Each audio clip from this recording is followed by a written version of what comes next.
Anxieties and phobias. Well, in the past I've had plenty of anxieties, and I also had a phobia. In fact, it was a phobia that actually brought me into hypnotherapy all those years ago. I used to have a strong phobia of horses. I'll explain why. And again, these are dealt with in far more detail. My grandfather was a farrier for the army, a blacksmith, and a horse kicked him in the stomach, ruptured his spleen, knocked him backwards. He was knocked out, hit something on the back. Nobody realised Grandad bled out. Maybe a bit wary of horses, but mainly big horses. Then a friend of mine, who then became a girlfriend, she had 2 ponies, and I used to go riding with her on a regular basis, usually at the weekends. This particular nice little brown pony I got off, named Bracken. I gave my girlfriend the reins. I went to the paddock, you know, and one of these iron things you have to go like this, and it was a bit stiff. And then she screamed behind me, and I looked round, and the pony I'd just got off bit her ear off and actually swallowed it, along with a big chunk of her blonde hair. I think you can understand why I started to develop a fear of horses, because to me, they're killers. Now here's the funny bit. This is the bit that made me really need to get my life sorted, because I was going down to Foyle's bookshop in London, Charing Cross Road. I came out the station at the top, walking down the road. 2 huge police horses were coming to me. It was December, I was going to buy a Christmas present. Smoke was coming out of their nose. Of course it's not, it's just breath. I panicked and I ran into the first shop.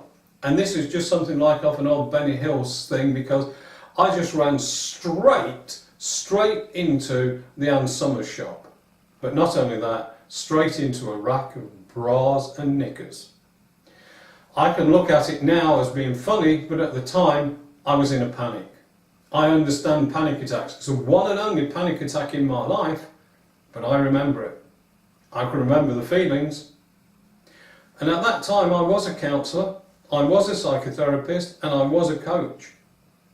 But I decided hypnotherapy was what I needed. I had hypnotherapy, old style. It took quite a few sessions to shift that phobia, and that in actual fact is how I ended up in hypnotherapy. So I do understand these anxieties and phobic reactions. And I'm just going to talk about something else, body dysmorphic disorder. See, many moons ago, I was a serious bodybuilder. And I can tell you now, every bodybuilder in the world has some form of body dysmorphic disorder. Mine was so bad that although I thought I looked fabulous, and many people said to me, you should be entering some of these competitions because you would place, if not win, I was never good enough. My body was never good enough. This was too small. Oh, that's just a little bit too big. That hasn't got enough definition. Blah, blah, blah, blah, blah. I was a wreck in the fact how I felt about my body. And I only developed that because of bodybuilding. The funny thing is, after I stopped bodybuilding and started weightlifting and the shape didn't matter, what happened to the BDD? To be honest, it just BBD'd off. It just BD'd off, whatever it is. It just went. So somehow my brain could let go of it when it was the right time to let go. And again, with these Flourish Programme techniques, when someone's ready to let go of something, they can just let go with these techniques, and it usually only takes a couple of sessions.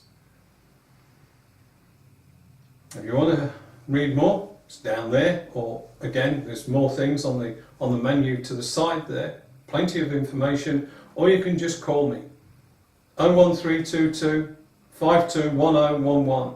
Just give us a call, and let's help you.